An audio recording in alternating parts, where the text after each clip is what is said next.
Hello everyone, this is a short video that's going to teach you how to graph an equation that's in point-slope formula. If you happen to be on IXL, this is topic S.22 under the Algebra 1 list of topics, or you can look at shortcut F8H.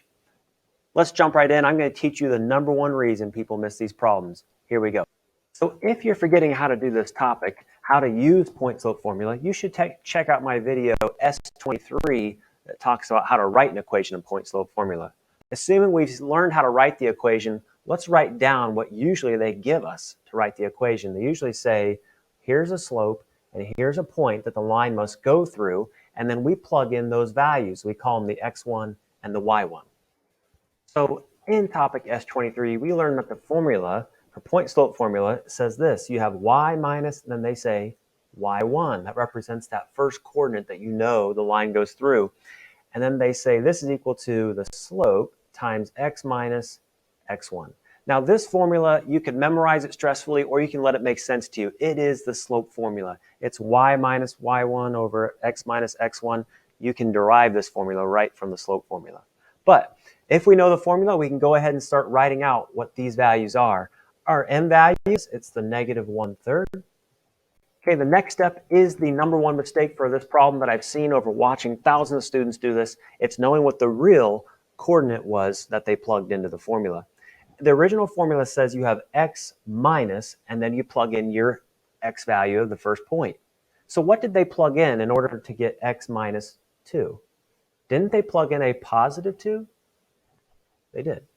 If they would have said negative 2, they would have had x minus negative 2, which would become plus 2. So same thing over here, y minus, and then they plugged in a positive 6. So now that we have these two coordinates, we're ready to graph them. Okay, so our point, 2, 6, we know the line goes through that point. We go over to 2, we go up to 6.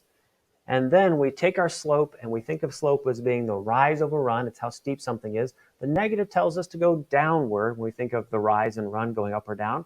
And the positive 3 for the run usually goes left or right, but positive makes us think of going to the right. So let's try that. Down 1 and over 3 to the right. There's our next point right where those arrows landed. And this would be the equation of the graph. I could also reverse the pattern. This is like where you take the slope, put the negative on the bottom, and you could say it goes up and to the left. So up 1 to the left 3, that land right here, and that does continue the pattern to create the line. So this is actually the line you're looking for. On IXL, you actually just want to click those points, and then it will put the line in there for you. Oops, move that point over. There we go. And we don't want a dashed line because we're shading all the solutions, and the solutions are all over that line. We have an equation, and that always gives us points that are equal right on the line. All right, let's look at another problem. Hey, for our last example, we're going to write out our slope and our point, and we must be careful here of the number one mistake, which is mixing up what the x and y values are. So our slope, pretty clear there. It's what number is multiplying times the x values. And our x and y value, a little bit trickier here. We have x plus 4. That would mean that they had originally plugged in, if it was x minus and now we see a plus, they must have plugged in a negative 4, right? Because minus negative would become plus. So the real x value is negative 4. There's the most common mistake on this topic. And now our y value, y minus, they plugged in a positive 2. So let's graph these points. Okay, so our first point on the line is negative 4, 2. We'll graph that right there. And then our slope is positive 7 and positive 6. So we'll go upward and to the right. If we go up 7, let's see, we're at the number 2. So 2 plus 7 would be 9. That is a technique that allows you to avoid silly mistakes. So the first arrow would go up that far.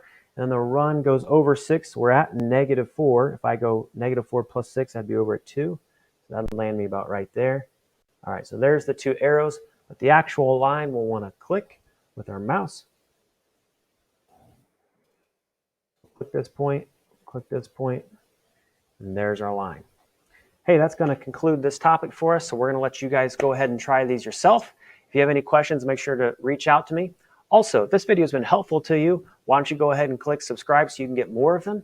And if you have any friends that need help in this, make sure to share it with them to help them out. Thank you all. Love you all. Bye-bye.